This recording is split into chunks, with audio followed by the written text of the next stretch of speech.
This radio show might make you cry, will probably make you angry, will most assuredly make you laugh, and is guaranteed to make you think.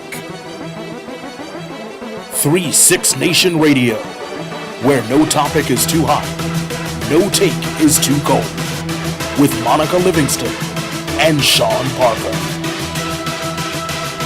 3-6 Nation Radio, in 3, 2, 1.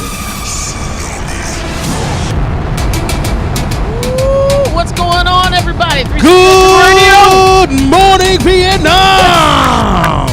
Yes. We're not in Vietnam, actually. What's going on, Sean? What's going on, Monica? How you doing? Man, it's hot. I know. It's daggone near 100 degrees outside. It's new hot. It's like, Yeah. I mean, I really worry about you. It's that hot that, well, men really have to worry about during this time. Just saying, Well, see, that's why, God has blessed me with a job that I'm indoors. I'm Right. in air conditioning Right. for a majority of the day. The only time I'm really outside is getting into my truck when I come out of my apartment and getting out of it because Okay, I'm in so a you covered good today. garage, You so good I'm today. all right. This some new heat. I mean, DC, we're in an emergency here, right? We've got cooling stations, and they give you free water. I saw a dude. I'm assuming that he was homeless, no shirt, carrying a sign. I'm assuming that because I don't know if he would just. I don't know if he had an internship in homelessness or what he was doing, but he did have a sign. He was standing there, and he appeared. He appeared to look homeless, right? Okay. That's not funny. The point is, he was dedicated. Right. Bruh was still standing there. This would have been one of those days if I was homeless. I couldn't. No, I'd have been inside of McDonald's begging, looking for food, or there. He was standing on his Right. corner. He still worked his corner, and I thought, he's got a work ethic that some people at their job don't have. Well, So- I mean, I'm not trying to be funny, but I mean, he didn't want to give up his spot That's because true. unfortunately there are a lot of homeless people out there and they picked their particular Yep. spot and he didn't want to lose it. yeah, that's So, just like the food truck people. If you Yes. don't get there and pull your truck in, then it's see, over. you just so went to the opposite end of the spectrum. We're talking about homeless people and then food. and then food. What's wrong with me? I don't know. I'm hot. don't- I mean, yeah. I'm hot. But I'm saying, I'm also a little sweaty today. Dropping like it's hot. Yeah, it is quite humid. Yeah. But at least it's not as humid as it was last week in the studio. Oh, okay. So I let's think- go ahead and did address it. Did we get a fan back or? Let's go ahead. Yeah, it was really hot, but let's address the elephant in the room. So last Oh week, my goodness! for those See, of I you wasn't that gonna say know- anything. well, it was a little sticky situation. So you said hot. We- It made me think of it. We were approximately 7 minutes short on our show Right. last week. Right, and it's with good reason. It was entirely good reason. Jacob the engineer's fault. It wasn't a We good had reason. nothing at all to do with Don't this. put that on him. right? Don't put that on him. Okay, so this is what happened. I did the first prank call. It went well, and then we were getting ready to go into our make an intern laugh, and my computer died. So She was so excited she Right. forgot to plug in her laptop before the show started. I go plug it in, and then I don't think that the plug is working. So I hit that little switch, and we shut down the entire station. She shut it down. But that's how I do, though, right? I'm either in the building or I'm not in the building. Hey, big wait dummy. a minute. All right. That was Big Dummy. Okay. So anyway, what's this show going to be about today? We've got Chris Moser from You Can Play. Yes, we do. He happens to be a world champion athlete who's really fighting for transgender athletes and their rights to be able to compete and play in various arenas and be accepted also from the high school level and youth level all the way up to adults. So I'm really excited to have Chris on the show, talk about his struggle and how he's seen, the changes for transgender athletes and really what You Can Play is about and how it's assisting, and it's not only assisting transgender athletes, it's assisting heterosexual athletes in dealing with and just having a cohesion, in the team and in their athletic department. So I'm real excited about Chris. And then you've got We've got 3-6 Nation News yeah. and Sports, our two staples. and then you've got an interview also that I'm pitching with you with. That is correct. With Antonio Scott, he is the general manager of the DC Grays of the Cal Ripken Collegiate Summer League, and so I'm excited to talk to about him I can't even think about that league. And anything hotter than baseball outside, like that's pretty. No, you know what used to be really hot, and I'm going back in the day for those of us who are old enough to remember the original Busch Stadium in St. Louis. They had AstroTurf. And so it would be like 95 degrees in the air. Right. And on the field, they would have a thermometer down there, and it would easily hit 130, 140 on the field. Burning through socks and toes. That's why Ozzie Smith was doing all them flips, because he was trying to keep them feet off that field. Oh, Ozzie. Is Ozzie dead? No, he's still around. Oh, okay, my bad. He's still around. Ozzie, we love you. If you're watching the show, call us. What's up, Oz? I'm The just Wizard playing of Oz, with you, boy. baby. You know I know you're alive. Anyway, You know what? We need to, it would be ripping it off from another show, but that's okay. We need to do a segment one day called Alive or Dead. Okay. And just come up with a bunch of celebrities and are they alive or are they dead? yeah, sometimes I'm going to hook that up. I'll you work and I that might be on the list. I'm dead this morning. knows? Was up way too late last night. I But might anyway, be dead on Monday. I don't know. so listen, people, get at us, tweet us, Facebook, all the social At media 36 outlets. Nation, What are they? 36 Nation, Yeah. they're out there. Right. You know where we are. So we got news and sports, and I'm gonna try to do a prank phone call again. It went over well, except for me shutting down the entire radio station. Haven't decided which one yet, but I'm gonna go If ahead we have and- time, we'll do Make the Intern Yeah, Laugh. and we'll do that too. So let's get to our first stuff. We'll be right back after we, our first sponsor is Crystal City Sports Pub. We'll be right back with 36 Nation News. It's Sean Parker here, and whenever I want some good food in nice-sized portions, not bird-sized food, but big boy portions, I look no further than the Crystal City Sports Pub.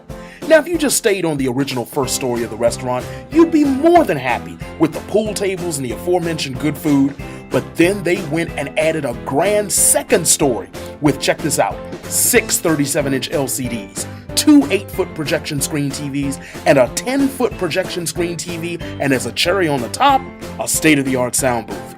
They're open 365 days a year, and they are waiting for you. The Crystal City Sports Pub, 529 23rd Street South in Arlington, Virginia. Call them at 703-521-8215 or visit them on the web at ccsportspub.com. It's Sean Parker.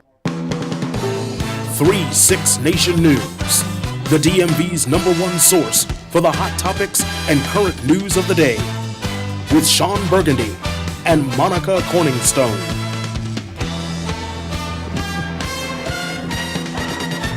All right, 36 Nation News. Every time I hear What's that that? song, Uh-huh. I want it redone every single Thursday. But that's okay. You want it redone? You don't want the Monica Corningstone on there I didn't anymore? see that movie, remember? Okay. Well, yeah, you got to watch it. Anchorman. Maybe we'll watch it next Thursday, and I'll just sit up here and Hey. drink.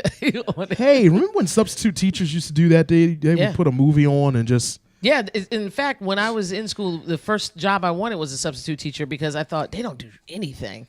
Like they That ain't what you come want in. to say. I mean, that's what I was like. Nah, Right. realized that they were supposed to be doing something, but anyway. 36 Nation News brought to you by the foolishness in Hollywood. And I believe I have the first story. You do what you got. What you got? What you got? Blac Chyna reportedly refused to return jewelry Rob Kardashian bought before the tirade. No, she did. Yes, she did. Yes, she did. The jeweler. Did I put this in the right order? I think I did. Yes, I did. It don't matter. They All mixed right. up anyway. Read Yeah. from the back. The to jeweler the front. apparently has requested that the gift be returned. Oh, no, there's a page missing. That's what it is. That's okay. But anyway, so the bottom line is Rob Kardashian gave her he sent over Right. $250,000, $250,000 worth of jewelry, approximately 5 pieces of jewelry. He sent it over. He sent it over didn't to even her take it and over there. said he had it sent from the jeweler. That's rich. And that is Delivering. rich. That's That is rich. very rich.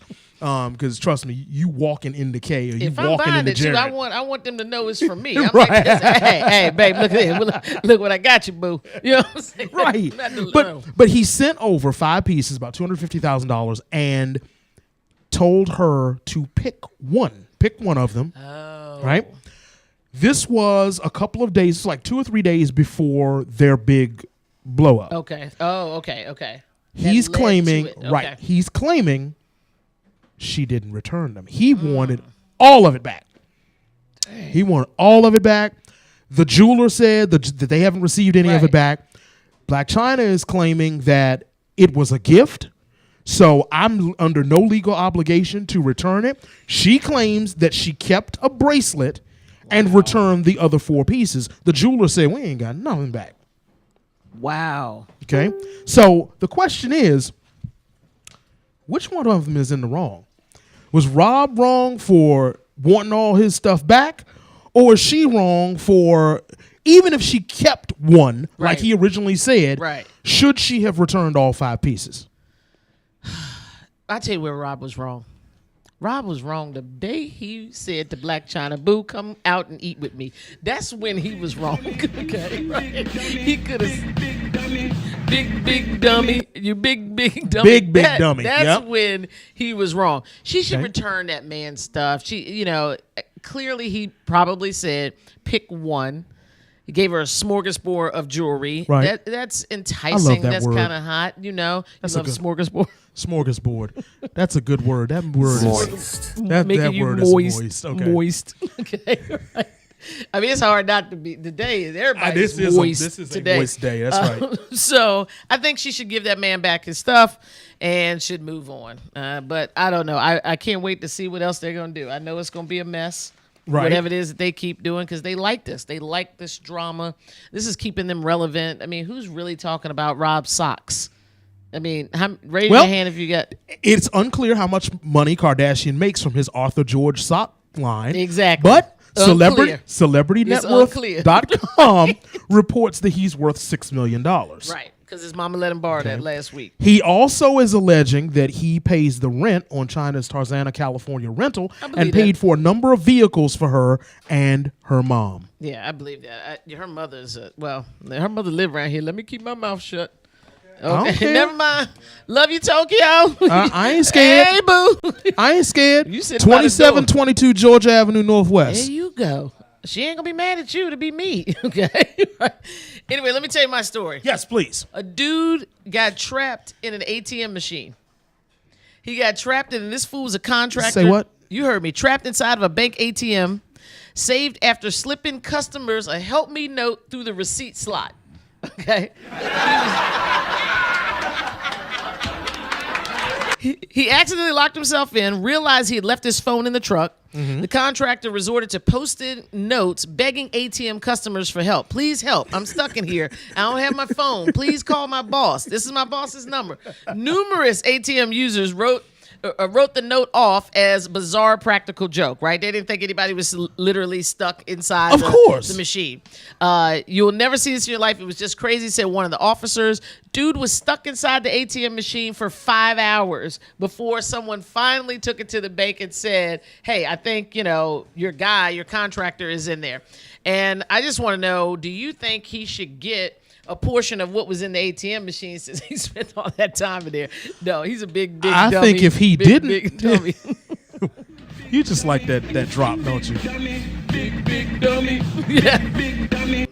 That was in my bizarre and strange. Whoever thought that you would know of somebody that would be stuck in a friggin' ATM machine. Yeah, it's funny. I actually saw that story today.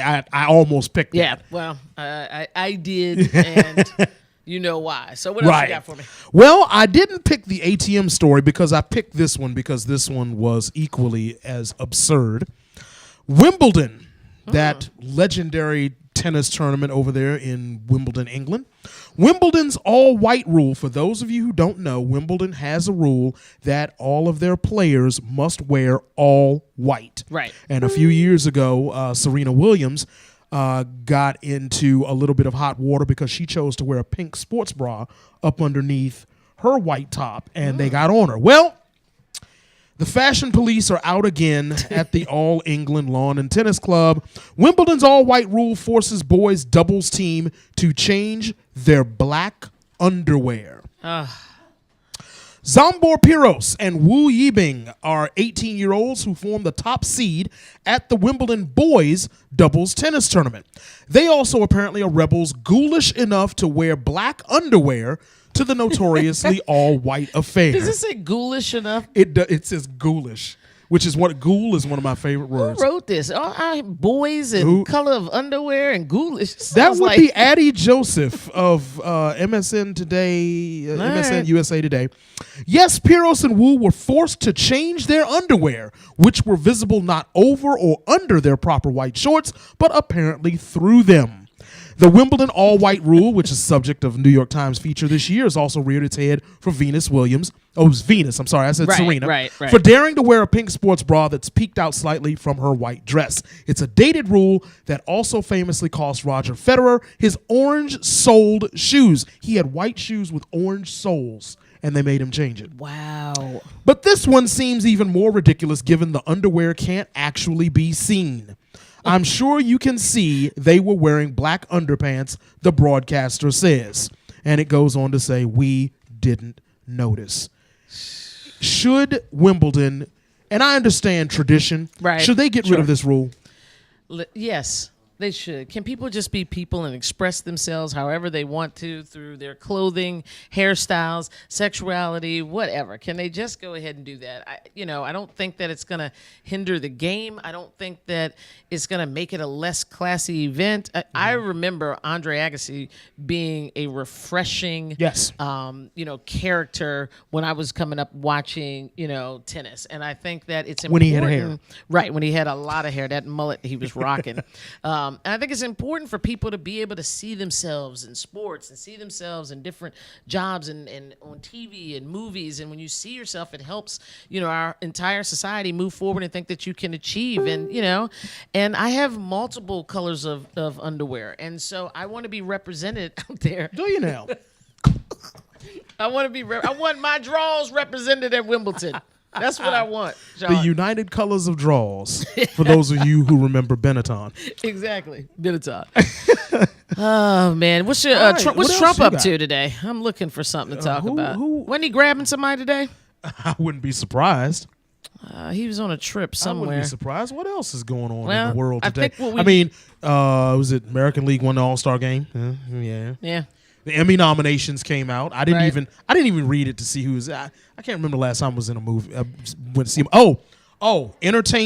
An entertainment piece, and this is sad news. The rapper Kid Fresh from Two Live Crew passed away at 53. 53? That's young. He was the one that when I was growing up, this is a little bit politically incorrect. We always said, the Chinese looking dude. That one. Okay. He's biracial, but we didn't know that terminology back when I was a child. It was that Chinese looking dude. Yeah, well, at least you didn't say Oriental. Well, that's really offensive. Well, that's my father's generation. Oh, this is Chris. Hey, listen, this show is just a mess.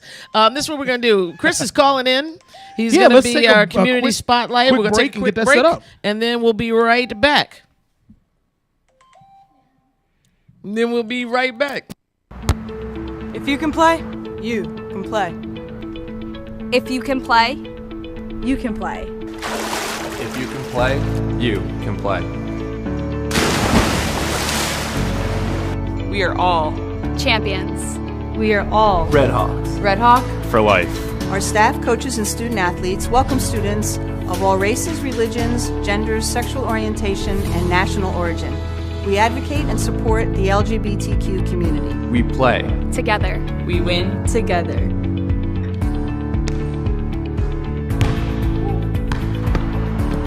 If you can play, you can play. At Montclair State University, if you can play, you can play. If you can play, you can play.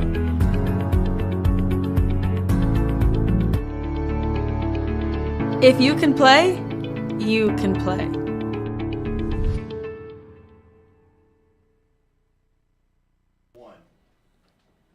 All right, we are back. It is our community spotlight time. I think we have some community spotlight music. Yes, we do. Here we go. Fancy. You don't know nothing about this.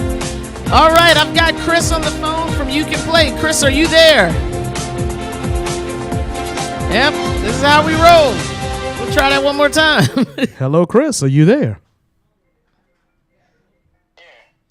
All right, you're not running through our system here, Chris. You're on my speakerphone, but hold on, I'm gonna take you off, see if we can get you in the studio. And now? But in the meantime, while we get that set up, You Can Play works to ensure safety and inclusion for all who participate in sports, including LGBT athletes, coaches, and fans. You Can Play believes sports teams should focus on the athlete's skill, work ethic, and competitive spirit, not their sexual orientation and or gender identity. Yes, exactly. Chris, there now? What is going on with Chris? Do I have the right cord? Well, we'll try to Yep. We'll it's try off to get speaker. I that can see going. him. All right, so listen, we have some technical difficulties here. This is what we're going to do. Well, I'll tell you what. Why don't we jump into 3 6 Nation Sports in a minute, and then we'll see if see if we can get that back. So here we go. 3 6 1 Nation minute. Sports in a minute. 3-6 Nation Sports in a minute. The second half of the Major League Baseball season kicks off tomorrow night with a full slate of 15 games. The Nationals have a 9.5 game lead in the NL East. The Brewers are 5.5 up in the NL Central, and the Dodgers are 7.5 clear in the NL West. In the AL, the Red Sox enjoy a 3.5 game lead cushion in the East. The Indians are up 2.5, and the Astros are running away with the West, leading by 16.5 games. The numbers are in, and the moves will be costly for the Rams, Chargers, and Raiders. The Rams and Chargers will pay $645 million apiece over 11 years for their move to Los Angeles, and the Raiders' Vegas move will cost $378 million over 10 years. That's a gross sum for the remaining teams of $55 million per team, $27 million in take-home money. And finally, Venus Williams is one win away from becoming the oldest women's Grand Slam champion in the Open era, advancing to the Wimbledon final, 6-1, 6-1 over Magdalena Rybakova. That's 3-6 Nation Sports in a minute. I'm SWP. Sweet. I love that. You sound like real when you do that. I am real. Chris, are you there? All right, so here's the deal. I have no idea why Chris can hear us. All right, we're on speaker now. See, this is the I can hear you through my phone, but we're not behind the going scenes. through the, This is the flavor of radio, because sometimes you get the difficulties and you just have to press forward. Let's see. We're working on it, Chris. We're working on it. Here's the good news. We don't get kicked off air until 6. No, we don't. But at the same time, we want to entertain the I'll- 4 people that do listen. Right. That's what I'm saying. And Chris is one of them. So Chris might have something else to do. Okay, let me take it off speaker. Chris, you there? Yeah, I'm here. There we There go. we go. All right. Now everybody can hear you in the studio and our 3 listeners Ding, ding, ding, nationwide. ding, ding, ding, ding. Yes. Well, thank you so much for having me. I really appreciate it. Thank you, And Chris. You do sound really legit. Oh. That was a very official read. Thank you That's very what's much. up. Look at us. So Chris, for those of you listening, is an American transgender advocate, triathlete, and speaker. I was struck by the work that he's been doing with You Can Play, and I think that the mission is extremely important, especially in our high schools and even younger in our boys and girls clubs, to try to make sure that inclusion means just that everyone is included in being able to have an opportunity to play sports, excel, and get all the benefits that come from being an athlete. And when that is saved for any certain sect of people, I think that is damaging to the growth of an entire people, to an entire group of people. And so tell us a little bit, Chris, about yourself, and then let's talk about You Can Play. Yeah, perfect. So I've always been an athlete since I was very young, but I came back into athletics after high school as an adult athlete. And so I started doing triathlons in 2009. Before that was a little bit of a runner and kind of came into triathlon once I had done a marathon. I transitioned in 2010, so I competed my first year as female and now have been competing as male since 2010. In 2015, I made my first U.S. national team and was the first transgender athlete to make a U.S. national team in the gender with which they identify. Mm-hmm. And since then, I've gone on to be an All-American duathlete and 4-time member of Team USA in duathlon and triathlon. But sport, I think, is really a vehicle for me to spread this message of inclusion and respect, and let other people see me as an out transgender athlete and a queer person having this successful athletic career, so that other people know that they can continue to be their authentic self and play the sports that they love. Yeah, I mean, and so basically, you summed up. If I could just sum up your athletic experience, basically, what you're saying is you're a badass. I mean, that's what I heard, right? Like you the man. You make it do what it do, right? That's what you meant to say, right? I would like to think so. but Okay, yeah, all right, cool. What I really want to do is be that person that I wish that I had when I was younger. You know, I had athletic role models when I was a kid, and I think that everybody, whether they're athletes or not, has someone in sports that they look to as a role model. Particularly if you do play sports, you know, you look within your own sport and look for that one person that you can pick out and, as a hero. And we know that athletes have such a large platform and this sort of social capital that comes along with being the badass, with being the man, right? And so, you know, I really want to use that to be the person that I wish that I had 10, 15 years ago when I was younger, that I wish I could have seen someone in my position, you know, doing what it does and succeeding, you know. I'm going to work with you on that. That was a little rough. I'm going to work with you on the doing what it does, okay? Doing what I do.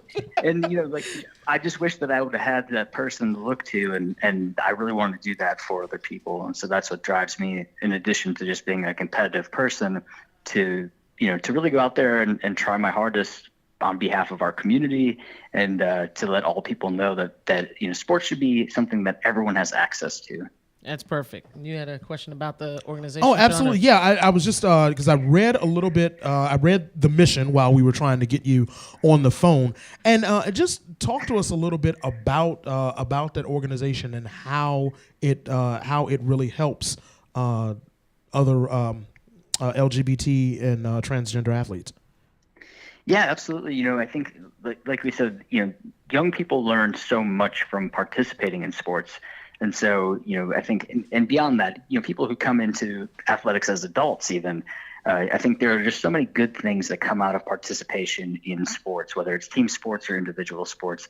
And we believe that all people should have access to that. So if you can play, you can play. It's a really simple message that if you can shoot a ball, you can shoot. If you can score, you can score. And if you're a good player or you have the competitive spirit, we want you on our team. And so it's really encouraging teams to look beyond one's sexual orientation and or a player's gender identity to make sport an inclusive space for all athletes, coaches, and fans. And I think, you know, that's an easy message for people to lean into because of our sort of cultural love of sport. Right. So let me ask you, Chris, how are you implementing this in? Is it schools? Are you in high schools? Are you in boys and girls clubs? And what's the implementation process look like in terms of, you know, from the beginning to the end in getting this message directly to the athletes that you want to serve? Yeah, so we do two approaches, and I think the first would be this sort of idea of top-down approach of our partnerships with major professional sports leagues. We have professional athletes who are ambassadors. We have partnerships with almost every major league in North America, including the National Hockey League and their Players Association. We've worked with the NFL, the National Women's Hockey League, Canadian Women's Hockey League, Major League Soccer, and the list goes on and on. And so to have those athletes, for example, most recently, the men's and women's national teams of U.S. Soccer did a You Can Play game, and then they also auctioned off their jerseys and did a big awareness campaign in addition to making a video in support of our message. And so when you have that sort of reach of professional athletes, you know, I think that really sends a very clear message, and it hits a lot of people that wouldn't get this message otherwise. Then the other way that we do that is to go actually into communities and do presentations and workshops and panel discussions at high schools, universities, and colleges, and, you know, local organizations to kind of spread the message as far as we can. So you're busy. That's what you mean. we are busy, and we rely on a huge network of volunteers and people who just really believe in this message that sport should be for all people, that inclusion and respect should be a part of sport, and that we need to change the sort of environment of sport and this idea that it's a hyper masculine or homophobic place. Yeah, you know, and it's we really want. Sorry, go ahead. No, it's crazy, Chris, that you even have to have, a mission and to even do this, or that there needs to be programs like this, because sports should just be sport. I mean, I remember when I was playing growing up with my brother, I was better than every single one of his friends, including him. Yes, Reggie, if you're listening, you already know this to be the truth. And so it is what it is. And so you just want to get to a point where people are just looked at as people, and they're looked at, their athletic ability. To date, how many young people or youth groups have you guys reached, with this message to date? Oh, countless. I mean, we do hundreds of events every year, I'd say, and our reach goes beyond that, with social media being one of our largest platforms. To have athletes like Megan Rapinoe blast out our message yesterday, for example. Right. That sort of reach is huge. And so we can't even say the number of people that we've touched, but we know that we get messages all the time of how important it is for people to see this, to attend a Pride game and go, wow, this is the first time I really felt like I could show up as my full self and enjoy this hockey game or this soccer game, and so those sort of messages are really impactful for us. According to I'm sorry, go ahead. We know the work is being done. We know the good stuff is happening. According to the information that we have here, it says in the United States, 50% of students in grades 6 through 12 who are LGBT reported being harassed or bullied in PE or gym class. In Canada, 64% of LGBT high school students report feeling unsafe at school. 74% of transgender high school students report being verbally harassed, and 34% they're physically harassed and assaulted. We need to get those numbers down. Yeah. Bottom line, they all need to be zero. So what can we as society do to help in that regard? How can we help You Can Play? Well, definitely check out our website, youcanplayproject.org, for more information, and we have some resources on that website. I think the very first thing that when we talk about a topic like this, it seems like such a big issue, right? We're talking about changing the entire culture of sport, and that's kind of a big deal, right? And it's this way because it's been this way for years and years and years, and so it seems like a big job to tackle. But each of us can do our own small part, and I think the first thing that we can do, the very manageable first step, is to take a look at the language that we use. Okay. Words are so important. And so if we think about the words that are used in sport when someone is talking trash about another team or an opponent, or if they're talking about someone who's underperforming in sport, a lot of those words are homophobic and they're sexist. Right. And so we need to take a look at the language and the phrases that we use. We can't tell young boys to man up, and we can't say that it's a bad thing to throw like a girl. And we can't use slurs that we know are homophobic or transphobic to talk about players who aren't performing well.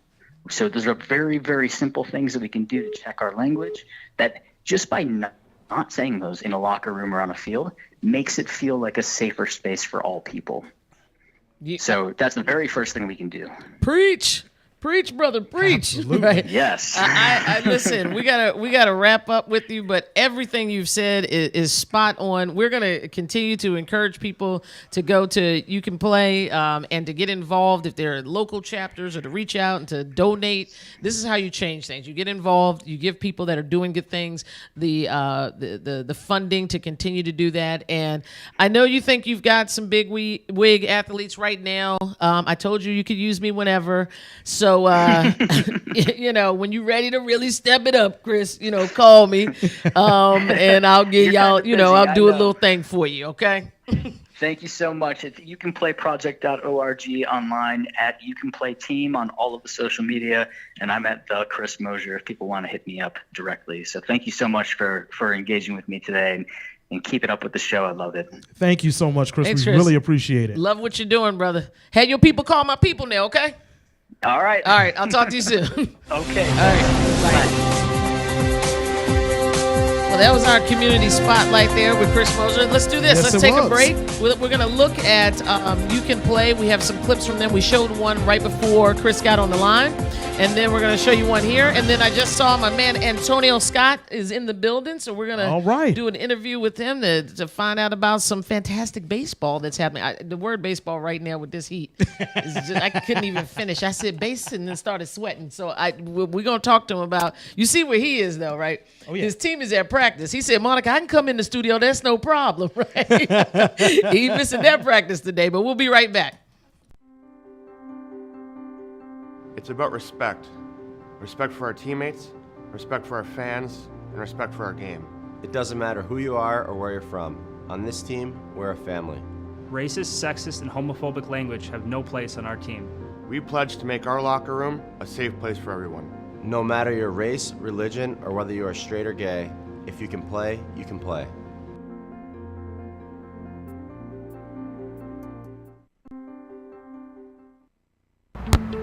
If you can play, you can play.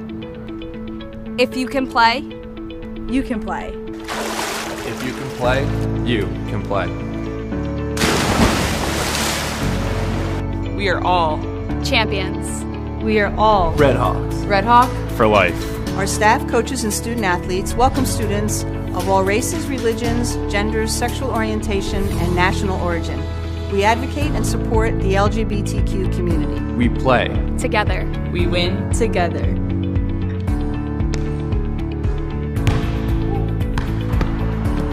If you can play, You can play. At Montclair State University, if you can play, you can play. if you can play, you can play.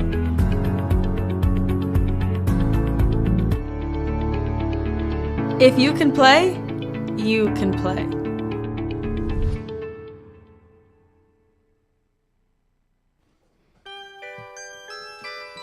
All right, welcome back. Hey, this is Talking Baseball. Come on, you need to know your baseball music. See? Now, This thing gets cornier by the week. Like, that's okay. That's okay. But you know what? Radio is corny. Anyway, the gentleman that I have sitting here to my left is a graduate of the Howard University School of Business in 2001. Got his first organizing position with the nationally renowned, okay, I'm going to stop that, with the nationally renowned People for the American Way Foundation from 2002 to 2004, working on election protection trainings around the country. He was unanimously voted as the first executive director of SMART, which was then named DCBaseball.org in 2005. He brought an innovative initiative and vision to the organization, which led to the creation of the new SMART curriculum and co-founding of the DC Grays Collegiate Baseball Club of the former Clark Griffith Collegiate Baseball League, which is now the new DC Grays of the Cal Ripken Collegiate Summer League. Please welcome to 3-6 Nation the general manager of the DC Grays Cal Ripken Collegiate Baseball League, Antonio Scott. Antonio, welcome to the show. Thank you. Thanks for having me. I'm really excited that you're here. As I've told people and as I've told Monica, I used to play baseball in high school, 3 years varsity. Okay. And we were terrible, but that's okay. That's, that's the way that goes. And actually, one thing that was left off the bio, while at Howard, I did play baseball as well. Oh, very when cool. When Howard still had a baseball team, which no longer exists. They have We need to do something They have a about club team, Right. I think, but we used to have a Division I wow. competitive team we've that gotta won do the something about that. MEAC. We was Really? the first team to go undefeated in the MEAC back in 1998. And then disappeared. And after the 2002 season. And when they- did you- they cut when was the last program. time you I played? graduated in 01.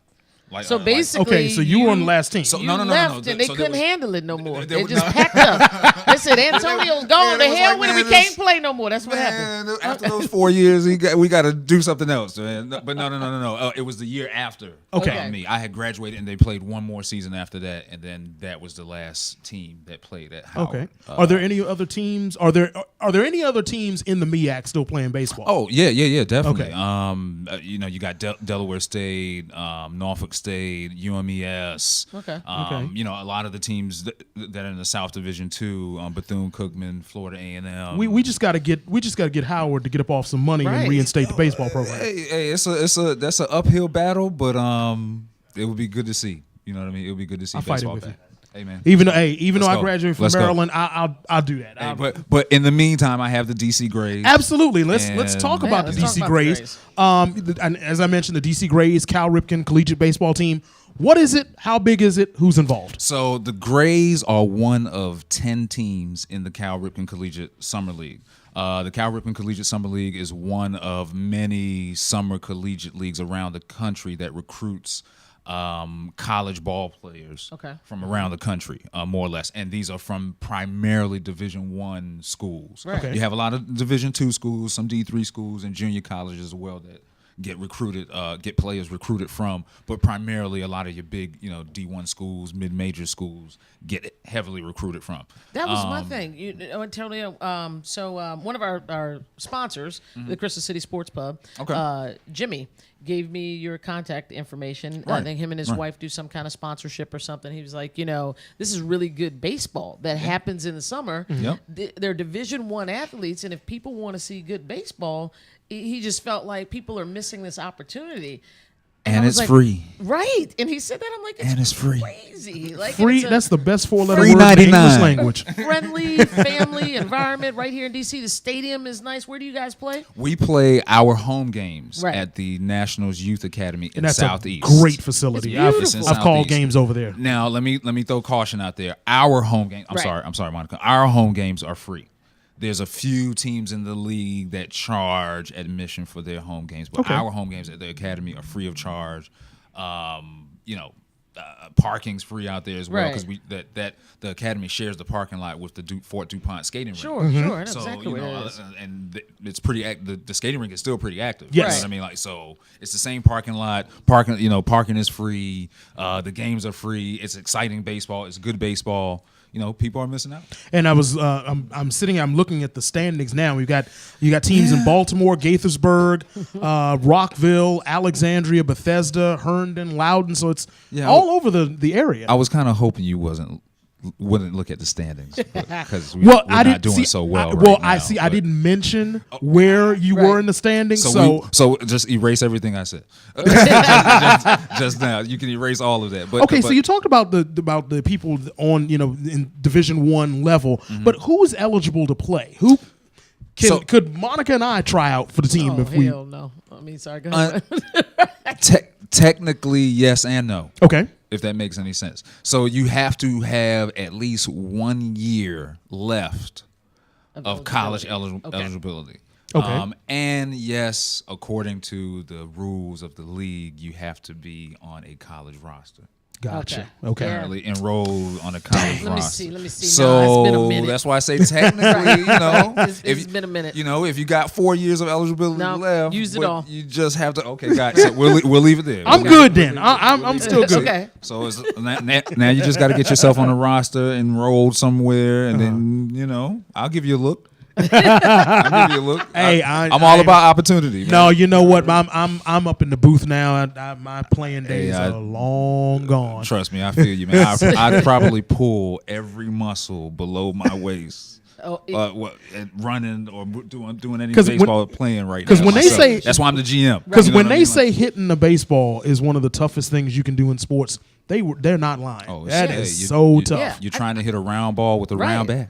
I mean, and I don't think it's far from like a golf swing's a lot of work too. It's similar, but not exactly the same. But baseball, the one advantage golf has is the ball is stationary. Yeah, right. Exactly. Baseball, that thing is 90 moving. plus miles an hour. You got to deal with that night in and night out. Think of it as a major league baseball player. No, you're right, and this is why you didn't hear my story, so I'll just share it with you. Okay. So I played about 2 games of softball.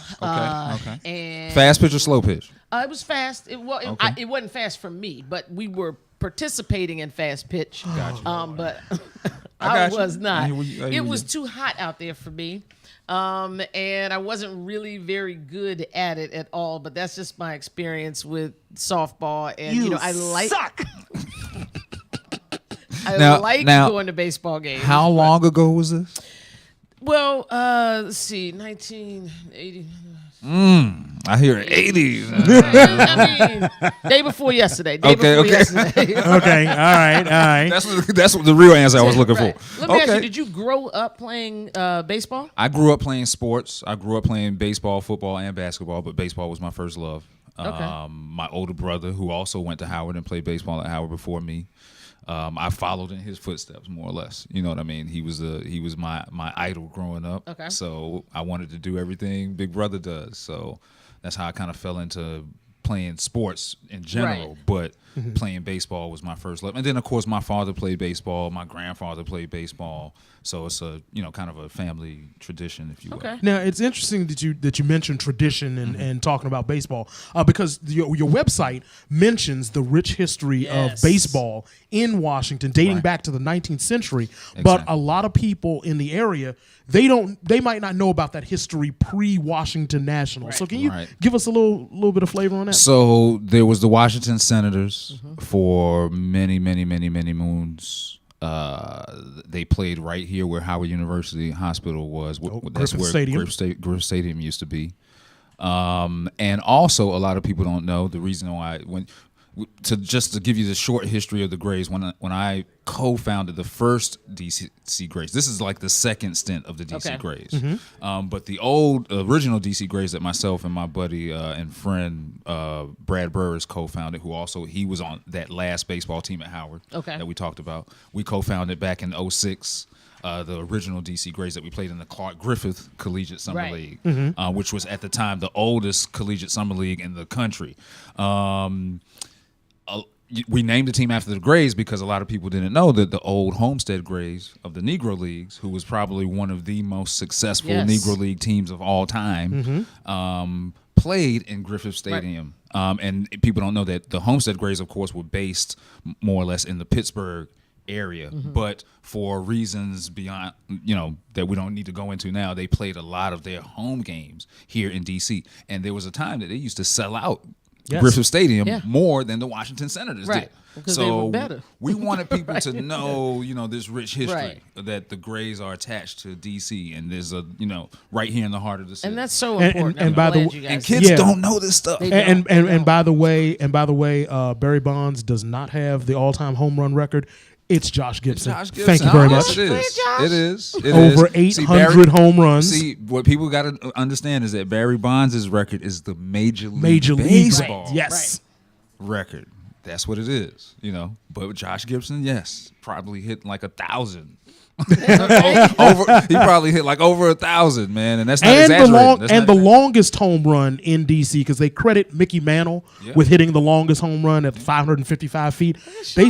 They said that Josh Gibson hit a home run close to 600 feet. Yeah. Whoa, he was that strong. That is true. It's not a myth. It's not a myth. Crazy. So listen, where can people see you guys? When's the next game? So our next home game is Friday night. Okay. We play 7 p.m. at the National Youth Academy. That's 3675 Eli Place Southeast. Again, the games are free. We're also having our final home game Saturday night, 7 p.m. Both games are 7 p.m. start times. Our final home game is Saturday night, and actually that night we're doing a military and veterans appreciation night with the first 100 military personnel and veterans that show up.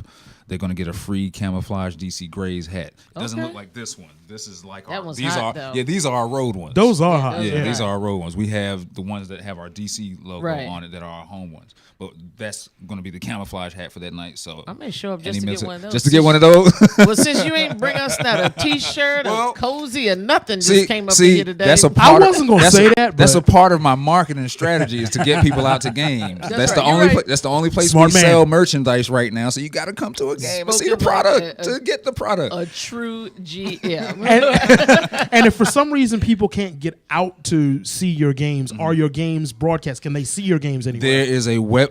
If you go to our website, www.dcgrays.com, and that's Grays with an A, because there's two ways to spell Gray. Right. Some people spell it with the E, but whatever. Grays with an A.com. On there, there's a link to our Gamecast.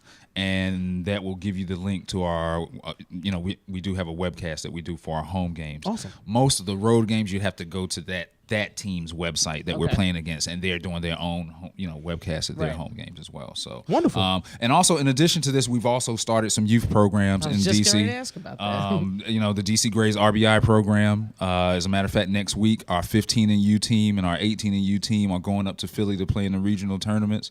Shout out to Brad Burrs, who's the head of who I mentioned helped me co-found the original DC Grays. He's now he's on the board of this DC Grays as well, but him and Paris Inman.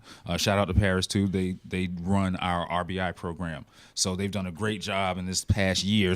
We've only been doing it now for a year. How many youth grown. are involved? So we had about 50, a little over 50 try out for the teams. Okay. But the teams, we can only select 15 apiece. So that's 30 that are involved. But we try to have some residual programs to help some of those kids that weren't selected for the team. Right. Okay. We do like winter workouts, et cetera, and all of that's free of charge. Like we want to, one of the things with baseball, equipment is expensive and coaching is expensive, and there's a lot of things that's expensive. So a lot of inner city kids can't afford, a lot of the things. So we try to provide the quality stuff for them. So you raising money? Can people donate? Yes, absolutely. Absolutely. You can contact us. You can contact myself, Antonio at dcgrays.com.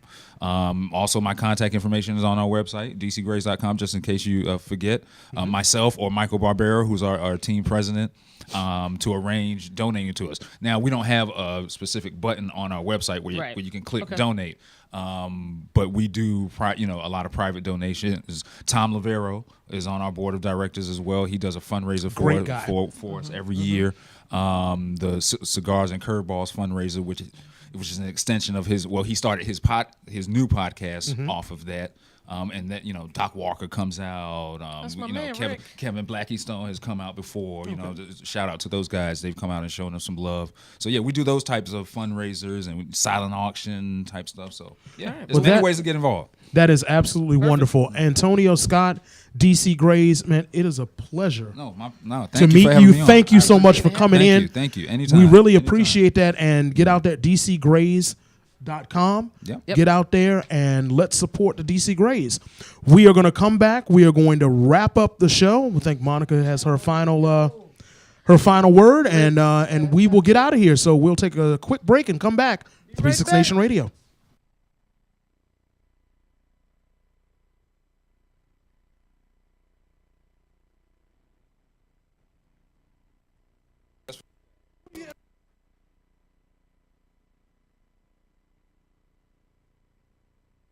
Here. And whenever I want some good food in nice-sized portions, not bird-sized food, but big boy portions, I look no further than the Crystal City Sports Pub.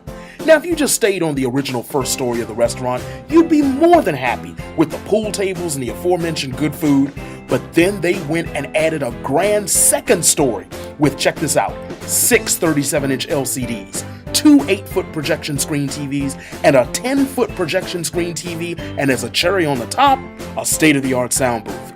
They're open 365 days a year, and they are waiting for you. The Crystal City Sports Pub, 529 23rd Street South in Arlington, Virginia. Call them at 703-521-8215 or visit them on the web at ccsportspub.com. It's Sean. Back. So we had our first in-house guest. That was awesome. It's exciting. It was a little tight up here, but it was, it was fine. Well, we did have 4 people up here, but we didn't get to do the intern segment last week. Oh yeah, that's right. We didn't. Somebody knocked us off the air. We shut down the whole station. So listen. So because of that, what I'm gonna do. It's Thursday night tea is coming up. Party Thursday night tea. See, we didn't get to sing it last week. Thursday night tea. Thursday night tea. So listen, don't turn that dial. They are awesome, and we're trying to just be like them. We're gonna get our little raggedy selves together here. But for 36 Nation Radio, I am Monica D. Livingston, and I am Sean William Parker, the main event voice. Have a great weekend. We will see you back here next week. Peace and hair grease. Parker here, and whenever I want some good food in nice-sized portions, not bird-sized food, but big boy portions, I look no further than the Crystal City Sports Pub. Now, if you just stayed on the original first story